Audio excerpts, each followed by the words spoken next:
Boa noite. Ontem eu fiz uma apresentação aqui hoje é dia 26 de fevereiro de 2025, quarta-feira. Ontem foi dia 25. Eu fiz uma apresentação sobre o padre Pedro Fernandes, o próvido Pedro. Só que depois que eu fiz a postagem, a colocação no canal, eu verifiquei que tinha alguns erros. Por que ocorreram esses erros? Eu expliquei mais ou menos ontem sobre o assunto, né? Se trata de uma pequena biografia, alguns dados biográficos do padre Pedro Fernandes, que foi chamado de o Próvido Pedro, ou Pedro o Próvido, pelo seu colega padre jesuíta José Rodrigues de Melo. E este padre, chamado também o padre fazendeiro, ele é muito citado nas notícias curiosas escritas pelo xará dele, Pedro Henrique da Cunha. Esse Pedro Henrique da Cunha foi um escrivão, ele veio para Santa Cruz em 1790, finalzinho do século XVIII, por ordem do vice-rei, o Conde de Resende. Qual era o objetivo desse Pedro Henrique da Cunha? Fazer um inventário, um levantamento pormenorizado de todos os bens de Santa Cruz e fazer então um relato, escrever um relatório, né? Então, daí saiu esse documento chamado Notícia Curiosa. É um título grande, daqui a pouco eu vou fazer a leitura para vocês. E esse documento, isso eu estou dando a explicação por que eu estou fazendo essa postagem hoje novamente. Esse documento, manuscrito, ele se encontra na Biblioteca Nacional, na seção de manuscritos da Biblioteca Nacional. Eu estive lá fazendo pesquisa e tal, mas é um documento ainda na paleografia, na escrita antiga. Então eu pedi uma amiga, uma historiadora e paleógrafa, a Priscila Weber, da Universidade do Espírito Santo, que fizesse a transcrição, porque vocês sabem, o que é a paleografia? A paleografia é uma ciência, né, que faz o estudo das escritas antigas. É uma ciência auxiliar da história, né, que faz com que as pessoas conheçam as escritas antigas, faz a leitura e faça a transcrição, porque não é fácil, a documentação é muito difícil, dependendo da época, quanto mais antigo, mais difícil é. Então a Priscila Weber, ela fez essa transcrição. Só que quando ela faz a transcrição, ela mantém a grafia da época, de 1790. Veja bem, de 1790 até 2025, ocorreram diversas reformas na ortografia, na grafia, na língua portuguesa, né? Então, por exemplo, farmácia, né? Houve uma época que farmácia escrevia com PH na frente, farmácia, né? Enfim, uma série de palavras que mudaram. Então, a Priscila, quando ela faz a transposição, a transcrição da paleografia para o texto, ela fez mantendo a grafia que era de 1790. Então, o que é preciso? É preciso fazer uma leitura bem atenta, porque naquela época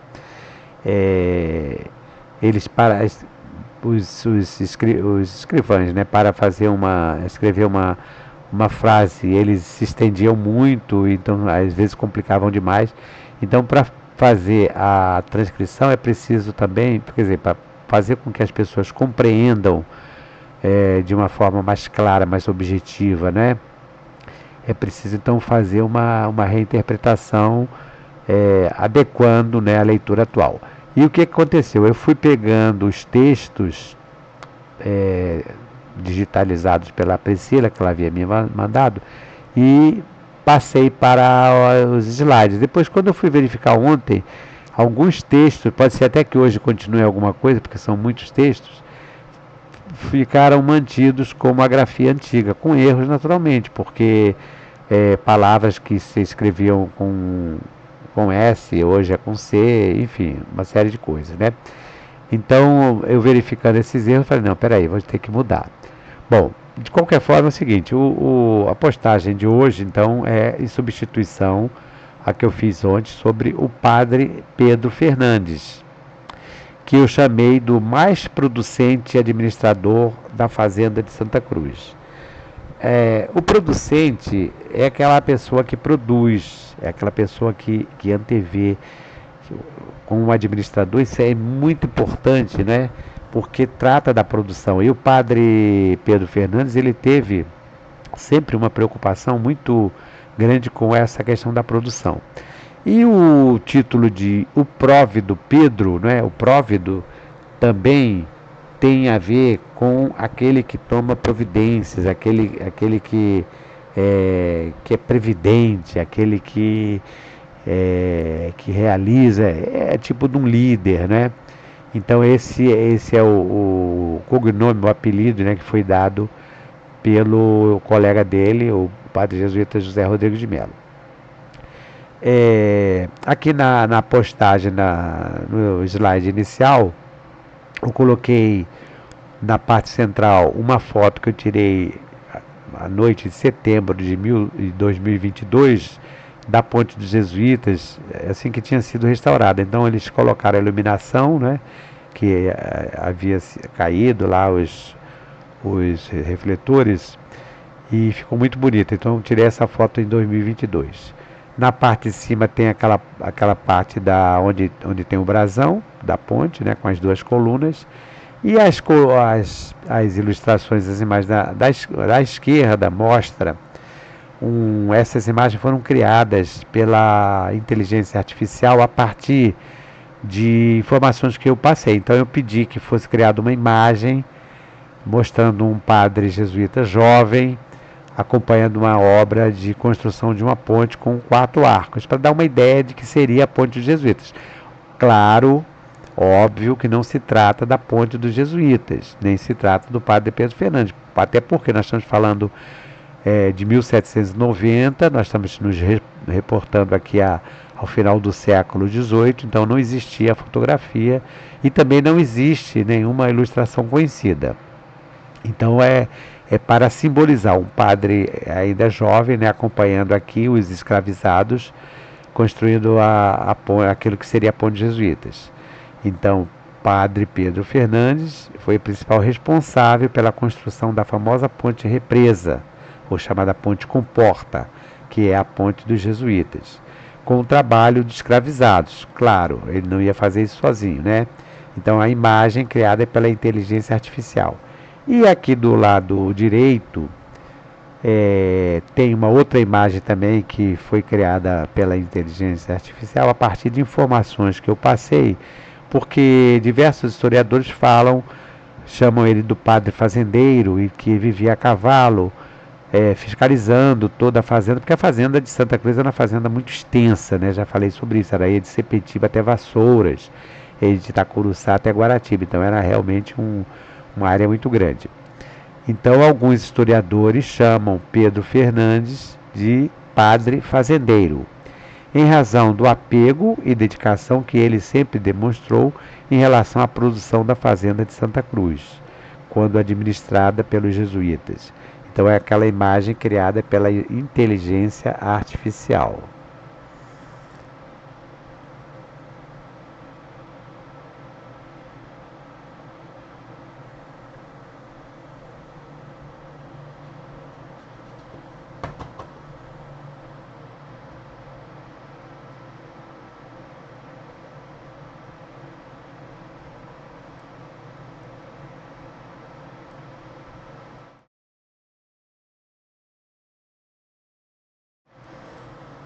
Aqui nesse segundo slide, também tem a imagem que eu coloquei lá na frente, né, ampliada, simbolizando Pedro Fernandes como padre fazendeiro, criada pela inteligência artificial.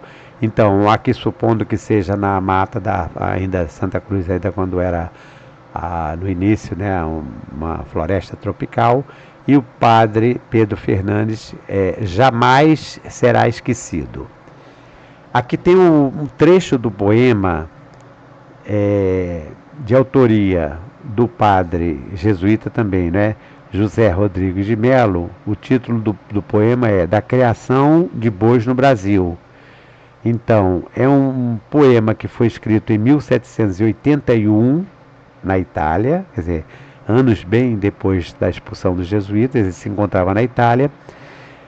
E esse poema foi traduzido no Brasil com o título de Geórgicas Brasileiras e foi publicado em 1941 pela Academia Brasileira de Letras. A mudança do nome de Criação dos Bois no Brasil, porque além do poema da Criação dos Bois no Brasil, tem um outro poema. Então a Academia resolveu dar o nome de Geórgicas Brasileiras.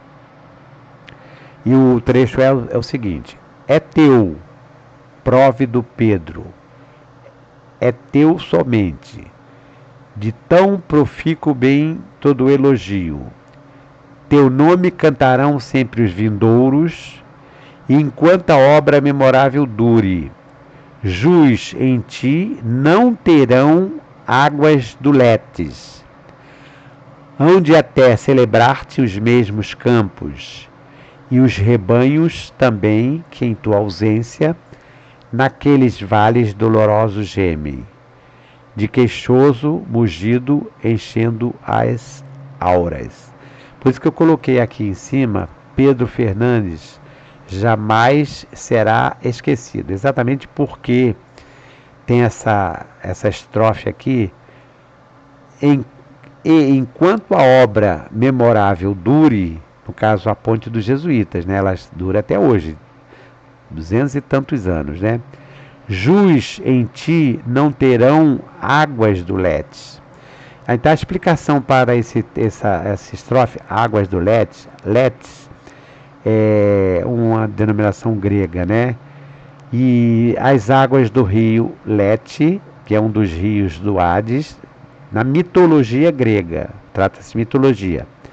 Então, segundo a tradição, beber dessas águas fazia com que as almas dos mortos esquecessem tudo o que haviam vivido. Então ele está falando aqui exatamente o oposto, que jamais em jus em ti não terão águas do Lete, quer dizer, eles que não serão esquecidos. Então aqui, quem bebesse a água, esqueceriam tudo. Aqui está dizendo que não terão águas do Lete. Então achei muito apropriado, né, e merecido aqui. Pedro Fernandes jamais será esquecido. E aqui naquela imagem que eu coloquei, que eu expliquei no início, mostrando um padre jesuíta, ainda um noviço, né, aqui simbolizando o padre Pedro Fernandes, fiscalizando, orientando, acompanhando as obras dos escravizados da Ponte dos Jesuítas. Segundo Serafim Leite, padre jesuíta, historiador, autor da História da Companhia de Jesus no Brasil, uma obra que foi publicada em 10 volumes, o próvido Pedro, a que alude o poeta que no caso é José Rodrigues de Melo, é o padre Pedro Fernandes, nascido em Serpa, nas margens do rio Guadiana, nome não muito dissemelhante do rio Guandu, que iria ser o de sua atividade.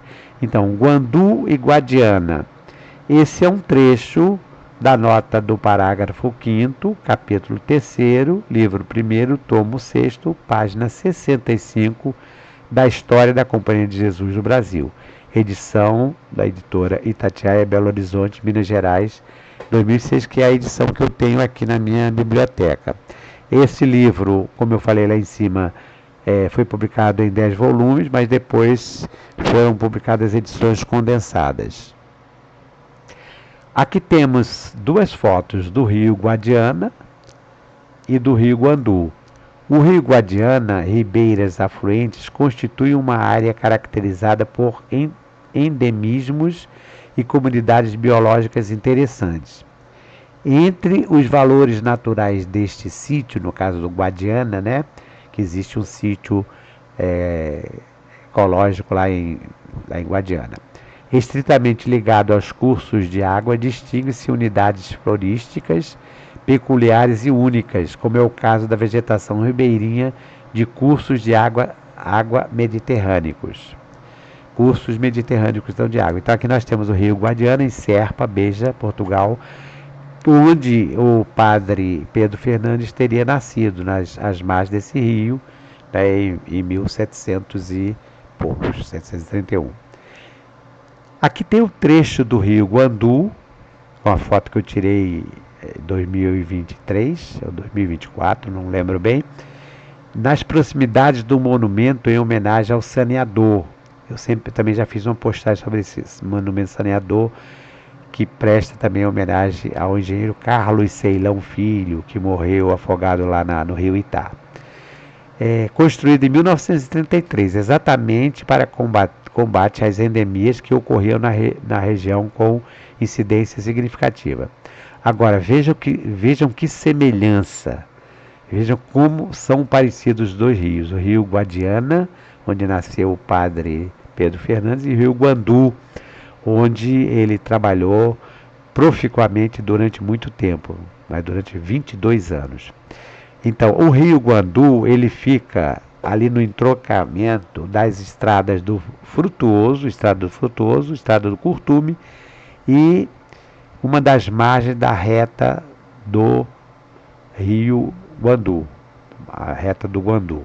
Então, essas fotos para mostrar a semelhança entre o rio Guadiana e o rio Guandu. Aqui nós temos algumas informações biográficas sobre o padre Pedro Fernandes. Essas informações elas se encontram no capítulo 3º, livro 1 do tomo 6º, Serafim Leite, que descreve o funcionamento da fazenda de Santa Cruz durante a administração dos padres jesuítas. Como eu falei inicialmente, a obra do padre Serafim Leite, ele pega a história da companhia em todo o Brasil. E claro que Santa Cruz, pela sua importância, não poderia deixar de fazer parte.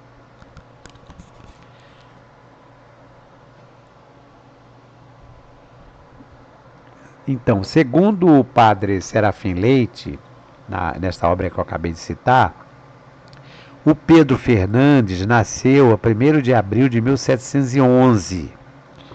Entrou na Companhia de Jesus a 18 de setembro de 1732. Vejam que essas informações biográficas de datas de nascimento e do ingresso dele na companhia foram tiradas do padre de um catálogo, um catálogo que ele deu aqui o título Brasil 63445. Então a documentação pesquisada na Companhia de Jesus, nos arquivos do jesuíta lá em Roma. Depois de ter feito votos de coadjutor espiritual no Rio, a 31 de julho de 1745, aí já são informações também que ele pegou na documentação, outro códice, Luz 21232. Pelo admirável talento com que conduziu as obras de Santa Cruz, fez a profissão solene de votos 11 anos depois, a 31 de julho de 1756. Vejam aqui a referência no catálogo também, para que as pessoas possam conferir a veracidade. Então, esses dados foram retirados de documentação dos jesuítas e dá uma ideia da evolução, digamos assim, profissional do padre Pedro Fernandes, registrado, porque os jesuítas faziam os registros de todos os acontecimentos biográficos. Aqui eu vou fazer a leitura de um texto que não é do padre Serafim Leite. Aliás, o padre Serafim Leite, o José de Saldanha da Gama, que escreveu a história da Imperial Fazenda de Santa Cruz, o Manuel Martins do Couto Reis, que escreveu as Memórias de Santa Cruz, o Benedito Freitas e todos os demais historiadores, de uma ou de outra forma, eles foram retirados, foram beber, digamos assim, na fonte, exatamente desse relato aqui, dessa aqui que eu vou ler agora. Notícia curiosa e proveitosa em benefício da Real Fazenda, sobre a situação passada e presente da Fazenda de Santa Cruz, que foi propriedade dos padres jesuítas, encontrando-se hoje incorporada à Real Coroa. Esse é o título do documento, do manuscrito, que encontra-se na Biblioteca Nacional, escrito pelo escrivão Pedro Henrique da Cunha, em 1790, por ordem, como eu já falei anteriormente, do vice-rei, o conde de Resende. Esse manuscrito está na Biblioteca Nacional, eu estive lá pesquisando, é um calhamaço, mas como eu falei para vocês no início, né, é ainda um texto de paleografia, precisa fazer um estudo específico, não é qualquer uma pessoa que faz a leitura.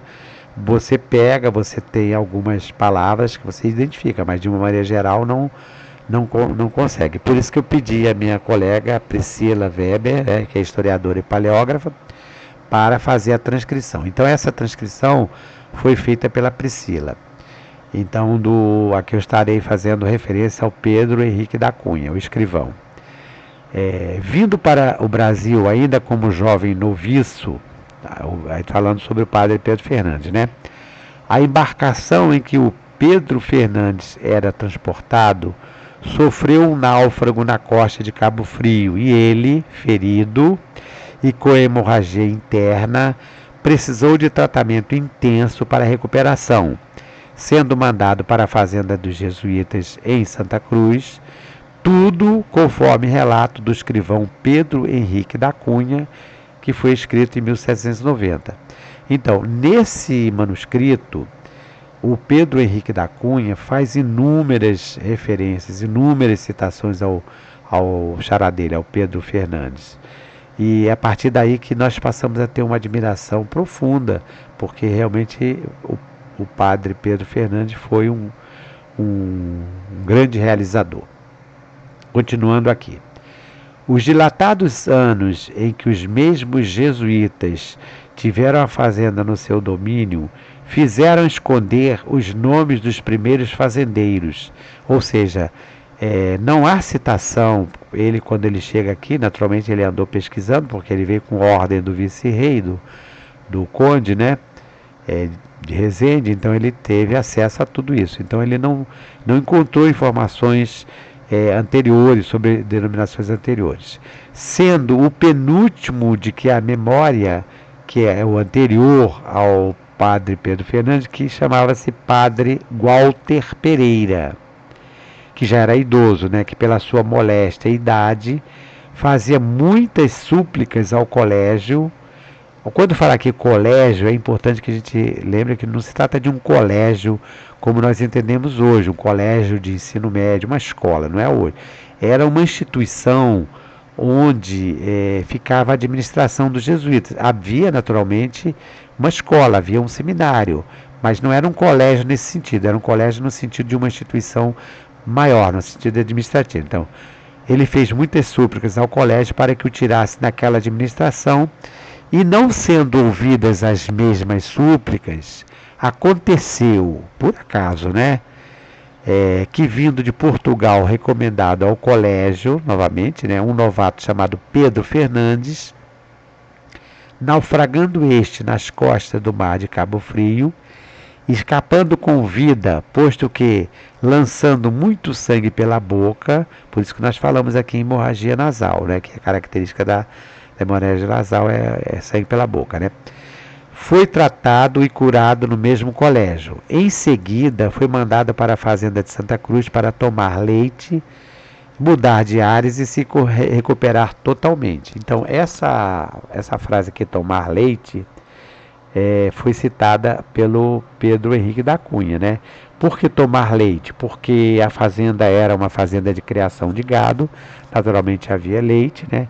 E além do padre Pedro Fernandes, existem outras referências, inclusive o padre José Rodrigues de Melo também teria vindo para cá para se recuperar. Então era um local também que os jesuítas vinham para se recuperar da saúde. Administração valorosa do padre Pedro Fernandes. Sem dúvida alguma, muitíssimo importante, muito valorosa. Logo que se estabeleceu, Pedro Fernandes passou a montar a cavalo e voluntariamente percorria todos os currais. Tomava providências em descanso do fazendeiro Padre Walter, seu superior, que, confirmando a dedicação e genialidade do jovem noviço, mostrando-se propriamente propenso para este exercício administrativo, avisou particularmente ao colégio desta descoberta, e, sendo chamado logo, foi tratado com todo desvelo e carinho por já estar preparado intelectualmente. Quer dizer, além dele ser muito trabalhador, trabalhava de forma voluntária, com iniciativa própria, ele também era bastante inteligente, né?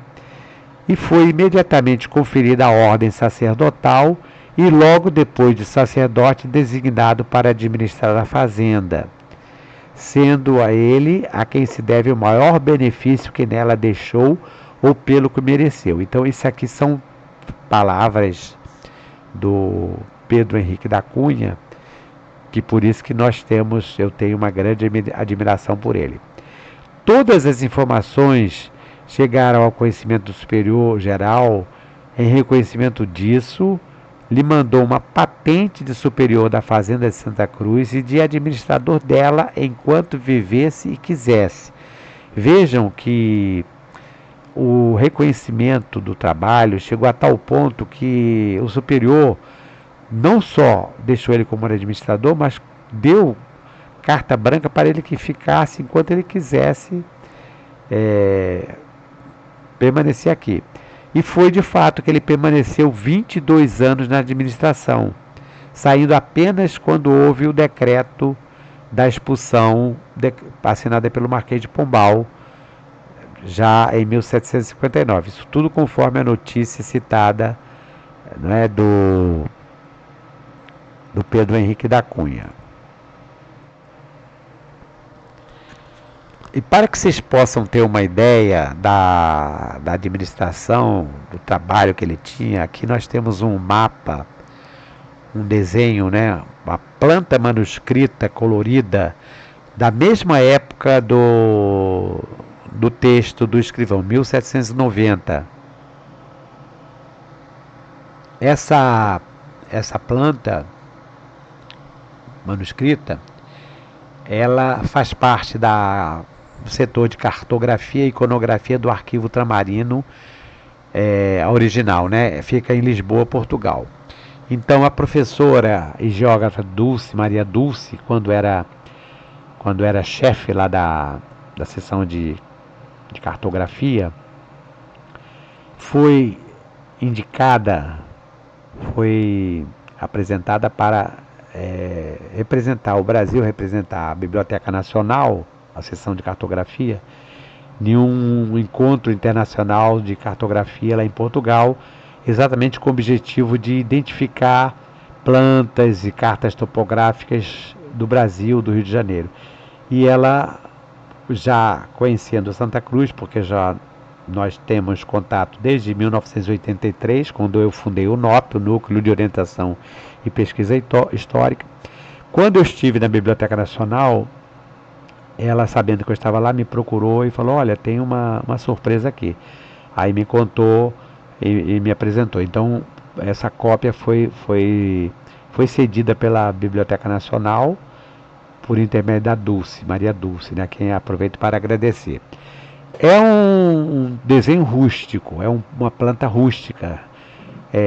Não vamos pensar, por exemplo, hoje num mapa com todos os detalhes que nós temos, né, do Google Maps ou do Earth, né, da Google Earth. Quer dizer, é um mapa feito à mão, um desenho, mas é uma espécie de obra de arte. Inclusive ela falou, a Dulce comentando comigo, ela falou assim, quando eu peguei o mapa, eu falei assim, isso é um mapa, é uma carta topográfica ou é uma ilustração? Porque realmente interessante. Mas o que eu quero chamar a atenção para vocês é o seguinte: todas essas partes mais claras, se vocês observarem, chegarem bem perto, vocês vão ver que tem um texto, são textos manuscritos. Porque, como é um desenho bem simples, bem rústico, né? o desenhista fez as anotações para dizer de que se trata. Então essas linhas sinuosas que tem aqui na parte central, elas representam, por exemplo, a ida para a corte, e vinda para Itaguaí, para Sepetiba. E o mapa dá uma ideia da extensão da fazenda de Santa Cruz. A parte central aqui, esse desenho que tem, representa o convento e a capela. Então tem um desenho daquela que seria a fachada, né, com a torre sineira, e uma plantinha baixa mostrando as dependências, a localização da dependência. Então esses textozinhos aqui, quando ampliado, dá para se ampliado, e naturalmente quando se faz a transcrição, aí dá para se entender.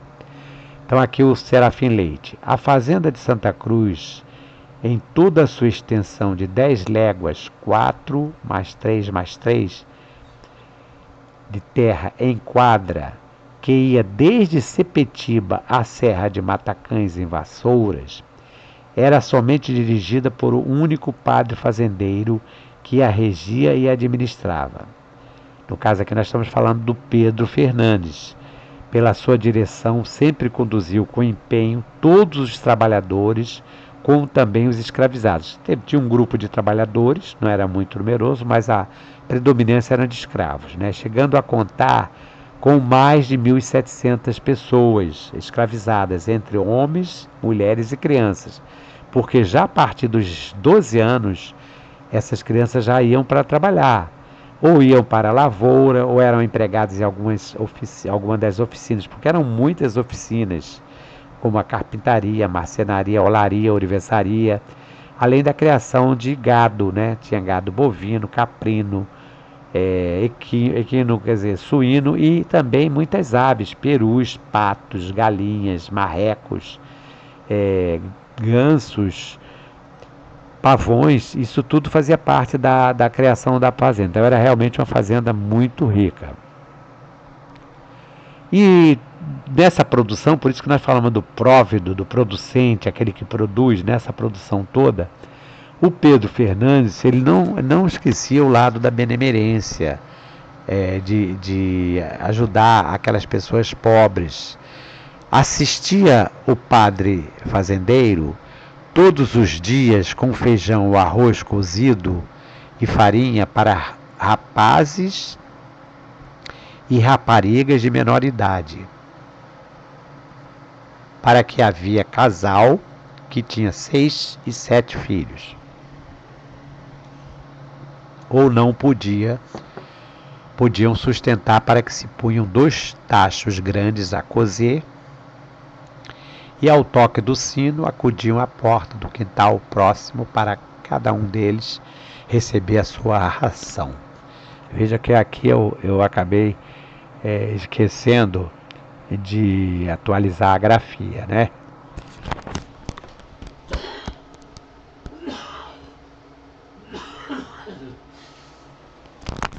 Me perdoe essa interrupção aqui, porque é a tosse, né? Então vejam aqui, olha, é que eu falei para vocês a questão da grafia. A porta do quintal próximo para cada um, aqui era para tirar esse H, né? Porque isso aqui era a grafia antiga. Deles a receber a sua ração. Aqui não é razão, é ração.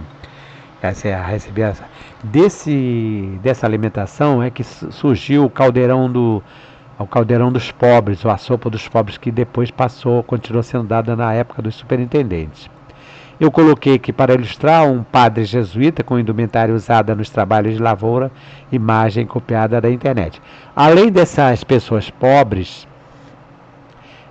o escrivão, o Pedro Henrique da Cunha, fala também que os jesuítas, o padre Pedro Fernandes, fazia também doação de carne, porque havia matança, havia boiada aqui, né? Sempre havia matança semanal, de pedaços de carne para os padres, os colegas de outras ordens, como os franciscanos mais pobres, né? E também havia a criação a pescaria, né? Além da criação do gado, da lavoura, né? Porque eram as oficinas, o gado predominava, chegando a ter, em determinada época, mais de 11 mil cabeças de gado só bovino, fora os cavalos, cabras, etc., né? Então, além da criação do gado e da lavoura, a pescaria em Sepetiba também fazia parte da alimentação na fazenda de Santa Cruz. Havia na praia de Sepetiba redes e canoas, bem como uma casa rústica em que se guardava toda a palamenta desta fábrica, né, do caso da pescaria, que era guarnecida por 2 escravizados que, após a pesca, entregavam todo o peixe que era preciso para o consumo da fazenda nos dias de jejum e de preceito, como quarta-feira de cinzas, sexta-feira santa, etc. Então era um complemento da alimentação e era um fornecimento que eles passavam principalmente nas datas que os católicos prezam ou prezavam. Já houve uma época que havia jejum, né? Inclusive existia um termo da Igreja Católica que dizia jejum e abstinência de carne, como manda a Santa Madre Igreja. Então, por exemplo, na quarta-feira de cinza, as pessoas tinham que fazer o jejum, tinham que manter o jejum. Então, tinha que limitar o que ia comer. E não podia comer carne verde, carne verde de forma alguma. Era peixe, né? Então, comer pouco e comer peixe. Então, nos dias de preceito. Eu coloquei uma foto que tirei da revista Século Diário, mostrando aqui a pescaria para simbolizar a pescaria em Sepetiba. Então não se trata de uma foto em Sepetiba, como eu já falei, nós estamos tratando aqui de 1790, mas de uma imagem apenas para ilustrar a postagem. O Hospital da Fazenda e o cuidados com os enfermos. Esse hospital também era uma das preocupações do padre Pedro Fernandes. Nas diversas moléstias, os escravizados eram tratados com todo desvelo e cuidado no hospital em que havia separação dos sexos. Os que faleciam eram enterrados na igreja com decência. Quer dizer, alguns eram sepultados na igreja, né? Principalmente aqueles que pertenciam às irmandades, porque havia as irmandades. Como, por exemplo, aqui em Santa Cruz tem uma estrada da Cruz das Almas. Havia uma irmandade da Cruz das Almas, que eles faziam as orações às segundas-feiras pelas almas. Havia outra irmandade de São Benedito, Nossa Senhora das Dores. Essas irmandades eram formadas por escravizados. Eles tinham lá seus rituais, tinham uma comissão, usavam uma indumentária própria, né, para a celebração, e tinham um certo prestígio perante a igreja. Também continuando aqui o relato conforme notícia curiosa e proveitosa. E a imagem é um logotipo da Companhia de Jesus. Vejam, aqui tem o I, o H e o S. O I substituindo o J, né? Jesus ou Jesus. O H, homem, homens. E o S, Salvador. Então seria Jesus, Salvador dos homens, ou Jesus dos homens Salvador. Na parte de cima tem a cruz, que é o símbolo dos jesuítas, e embaixo os 3 cravos, porque alguns jesuítas tinham também essa simbologia dos cravos, como por exemplo São Francisco Xavier, né? São Francisco Xavier, então, os 3 cravos.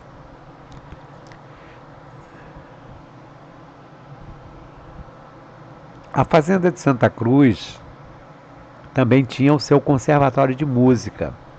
Este conservatório de música, o historiador Benedito Freitas, se refere muito ao conservatório, e vejam que na notícia curiosa também há citação sobre esse conservatório, embora para alguns estudiosos havia um certo exagero dizer que existia um conservatório de música em pleno século XVIII, porque segundo quem conhece música, né, um conservatório exige muitos estudos, muitos anos de estudos, partituras, instrumentos especiais. Se bem que os instrumentos, eu coloquei uma foto aqui tirada da internet, de instrumentos musicais do século XVIII. Após a expulsão dos jesuítas em 1759, foi realizado um inventário geral de todos os bens existentes na fazenda de Santa Cruz, sendo encontrados diversos instrumentos musicais que eram usados pelos escravizados do conservatório, como rebeca, rebecão, manicório, que são instrumentos daquela época, flautas, cravo, violas, então eram instrumentos, bumbos, uma série de instrumentos que eram usados. E o texto diz aqui o seguinte: os rapazes, também havia moças, né? Logo que tinham o uso da razão, logo que chegavam a uma certa compreensão de idade, né? Adolescência, por aí, eram escolhidos oficiais, havendo mestres também escravos de todos aqueles que sempre faziam parte do pessoal da fazenda. Alguns iam para a escola, onde aprendiam a ler e escrever, passando a receber noções musicais. De tal forma que, com o tempo, formou-se um corpo musical, possibilitando que se tornassem preparados para as suas funções durante as solenidades religiosas, missas cantadas e ainda mesmo nas rezas dos domingos e dias de preceito, tocando ao introito, aquela parte inicial da missa, né, e demais partes, sempre acompanhados pelos sacerdotes celebrantes.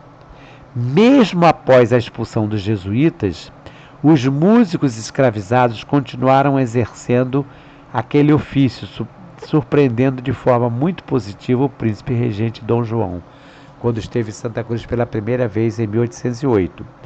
Isso eu inclusive relatei quando eu fiz aquela postagem sobre o padre José Maurício, que Dom João ficou muito surpreso e depois inclusive incumbiu, deixou a responsabilidade do padre José Maurício de compor, fazer composições sacras para que os escravizados de Santa Cruz tocassem, cantassem durante as solenidades religiosas.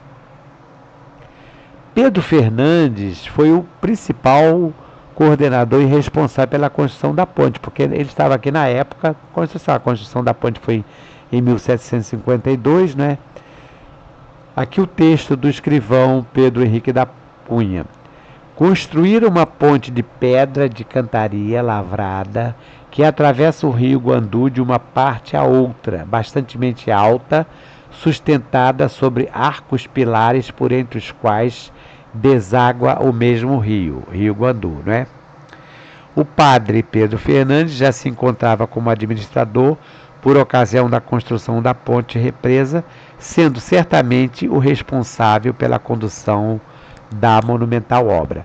Veja que tem uma foto aqui ao lado direito, mostrando os arcos e algumas partes da ponte, né?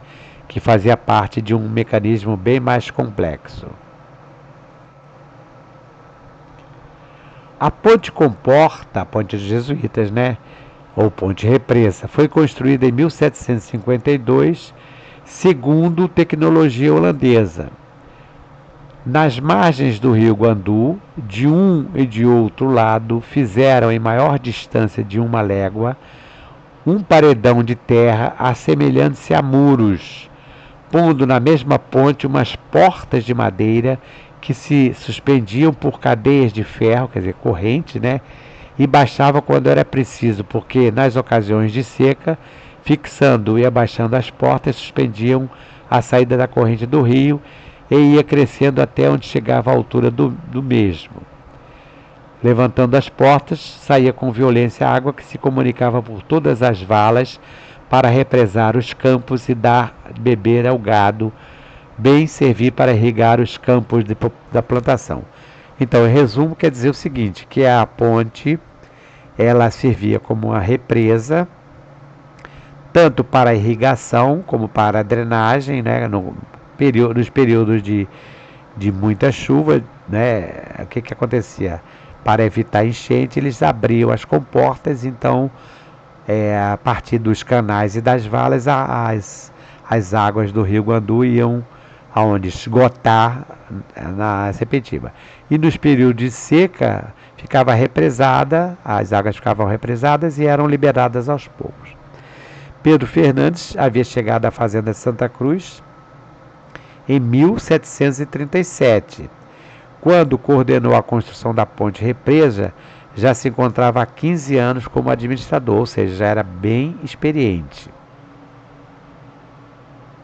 Então, Pedro Fernandes, com o apoio da Companhia de Jesus, do provincial, né, do superior dele aqui no Rio de Janeiro, conseguiu mandar 2 padres jesuítas para a Holanda, né, aquela região dos Países Baixos, onde fizeram estudos e trouxeram conhecimentos técnicos e hidráulicos, todo o know-how, né, que foram aplicados não apenas na construção da ponte represa, como também de todo o complexo sistema envolvendo taipas, óculos, pontes, valas, canais, como ele cita aqui, né, esse muro é um tipo de represamento, né, que servia tanto para o esgotamento da água, né, excedente, como para a irrigação, que era liberada através das valas dos canais para que o gado pudesse beber, saciar a sede, né, e para que a agricultura também pudesse florescer. Veja que na parte de cima tem um dos arcos que ele começa em duas partes, que provavelmente aqui nessa parte é que ficavam as comportas para a liberação das águas e evitar a enchente. Segundo o escrivão Pedro Henrique da Cunha, na sua notícia curiosa que eu tenho citado aqui desde o início, a ponte dos jesuítas não chegou a ser concluída. Veja que tem aqui um desenho de 1848, bem depois, né? Bem depois da expulsão, quase 100 anos após a expulsão, feito pelo Conrado Jacó de Niemeyer, que foi o coronel, que foi também um superintendente. Lá atrás tem a olaria, porque também havia uma olaria, né? Essa olaria era onde eles fabricavam tijolos, fabricavam telhas e também louças, diversas louças, chamada louça branca, como pratos, essas panelas, essas sopeiras, tudo de louça branca, tanto para uso da própria fazenda, como também o que excediam eles vendiam. Esta ponte, falando aqui o Pedro Henrique, né? Esta ponte era admirável, mas não chegaram os jesuítas a acabar em todo seu uso. Havia a previsão de construir uma espécie de varanda em torno do guarda-corpo, conforme foi possível confirmar com a presença de colunatas e pedras lapidadas para tal obra de complemento e embelezamento. Então, como o Pedro Henrique, né, o escrivão, esteve aqui em 1790, ele deve ter ainda observado esse material que seria para a construção dessa varanda, que não foi construída na época dos jesuítas. Também a Capela Residência e o Convento dos Jesuítas foram obras conduzidas durante a administração de Pedro Fernandes. Vejam aqui que tem um óleo sobre tela, um desenho, né, uma reprodução do óleo sobre tela feito pela Onilda Aquino, dando uma ideia de mais ou menos como seria essa residência. Então veja que tem a Torre Cineira na parte central, de um lado seria a residência, do outro lado a capela, né? Aqui na praça havia uma grande praça na frente, né? E com as oficinas e tudo mais. Quando chegaram em Santa Cruz em 1589, veja que muito tempo antes do escrivão, né? Os jesuítas se estabeleceram na localidade hoje conhecida como Curral Falso, que era o local onde chegou a residir por pouco tempo a Dona Marquesa Ferreira e o Cristóvão Monteiro, que foram a Marquesa Ferreira que fez a doação para os jesuítas. Então, os jesuítas se estabeleceram ali, havia uma pequena capela, uma ermida, e os jesuítas construíram no mesmo local. Já em 1751, na administração do padre Pedro Fernandes, foi edificado um convento e capela com a formação de 2 bairros para as senzalas dos escravizados. As senzalas chamavam-se Limeira e Pacotiba, conforme escreveu Pedro Henrique da Cunha. Na frente deste pavimento, a igreja, há uma praça não muito pequena, que é aquela praça que tem ali em frente o quartel, né, que é enorme, né, que é formada por dois bairros de casas. Então, quem fica ali do lado do bombeiro, olhando para o quartel, de um lado tinha um e de outro tinha outro grupo de senzalas, né? Com três ruas e diversas travessinhas para se comunicarem de um para outro lado, sendo este bairro denominado um da Limeira e outro de Pacotiba. Pedro Fernandes ainda pretendia, ele era um idealizador, né? Realizar muito em sua administração. Ele tinha, naturalmente, tinha muita coisa ainda na cabeça, né? Porém, foi surpreendido com o decreto da expulsão do Marquês de Pombal. Segundo Serafim Leite, a fazenda de Santa Cruz era a povoação perfeita, com tudo o indispensável à vida civilizada progressiva, com as características de grande estabelecimento agrícola e industrial modelar para o tempo. Havia igreja, vasta residência de sobrado, hospedaria, escola, hospital, cadeia, oficinas diversas como olaria, casa de calf, casa de farinha, ferraria, etc. Né? No entanto, o padre Pedro Fernandes ainda planejava muito mais. Por exemplo, a construção de uma nova igreja nas proximidades do convento e obras colossais de dessecamento de áreas ainda alagadiças e insalubres. Sobre essas obras colossais, que era o dessecamento, era realmente uma obra monumental que estava faltando fazer em Santa Cruz, porque Santa Cruz ela sempre foi uma área de impaludismo, de muito alagadia, partes alagadas, pantanosas e tudo mais. E os jesuítas ficaram responsáveis, principalmente com o padre Pedro Fernandes, né, de resolver esse problema. Mas uma parte ainda restava.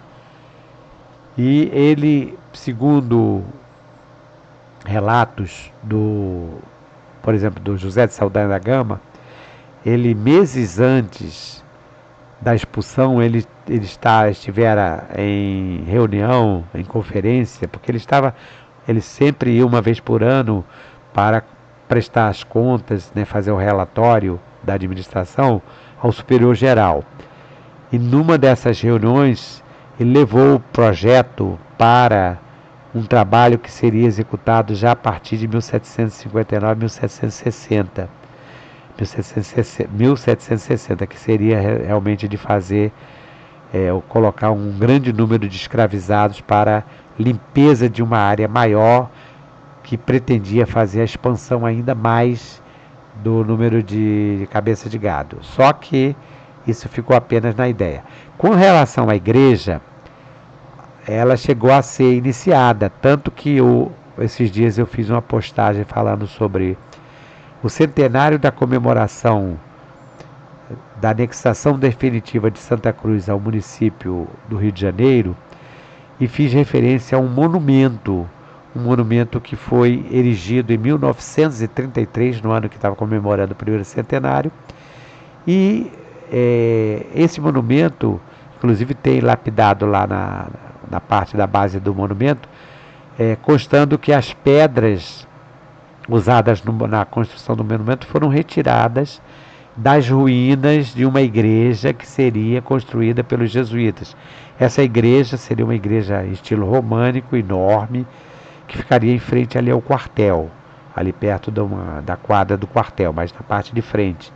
Só que veio a expulsão e a igreja não foi concluída. Depois começou o período do vice-reino, o reinado, e não deram sequência. Aqui eu coloquei uma imagem mostrando alguns padres, poderiam ser jesuítas, né, aguardando o momento deles serem expulsos, serem conduzidos para a Europa. O decreto de expulsão dos jesuítas do Brasil foi o Alvará Régio de 28 de junho de 1759, emitido pelo Marquês de Pombal. visava neutralizar a ação da companhia, acusar os jesuítas de resistência a Portugal e centralizar o governo colonial. Então essa, vamos dizer assim, seria a justificativa do Marquês de Pombal. Claro que o Marquês de Pombal era o ministro, ele naturalmente contou com o apoio do rei da época, Dom José I. E lembrando aqui a expulsão dos jesuítas de Santa Cruz, não foi só de Santa Cruz, foi do Brasil inteiro, do Rio de Janeiro, do Brasil inteiro. E também de Portugal e da Espanha, porque o Marquês de Pombal, com o apoio do rei, conseguiu que fosse convencido os demais reinos para que expulsassem os jesuítas de todos os países amigos de Portugal. E, enfim, a companhia foi extinta, depois ela foi revitalizada. E os jesuítas foram então para Roma. E o padre Pedro Fernandes, ele jamais será esquecido, como eu coloquei lá no início, né? Então ele jamais será esquecido. E tem aqui em Santa Cruz uma rua, embora seja uma rua modesta, né? Mas tem uma rua com o nome de Rua Padre Pedro Fernandes. Eu sempre faço caminhadas ali pelaquela rua. Ela começa na Rua do Império, um pouco após a Rua da Verdade, ali ao Morro da Conceição, no cemitério, né? Vindo no sentido da base para o centro, ela fica à esquerda. Então ela começa ali na Rua dos Jesuítas. Veja que nome bem simbólico, né? Rua dos Jesuítas.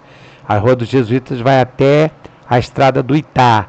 Então são nomes que lembram muito bem o padre Pedro Fernandes, porque o canal do Itá foi um dos canais, né? Porque lá tem um valão, um canal mesmo. Atualmente ele foi canalizado, né? Mas era um rio que dava ligação com Sepetiba. E foi aberto na administração do padre Pedro Fernandes. Então, a rua Padre Pedro Fernandes começa na Rua dos Jesuítas e vai até a Rua Campeiro Mó, outro nome também ligado a ele.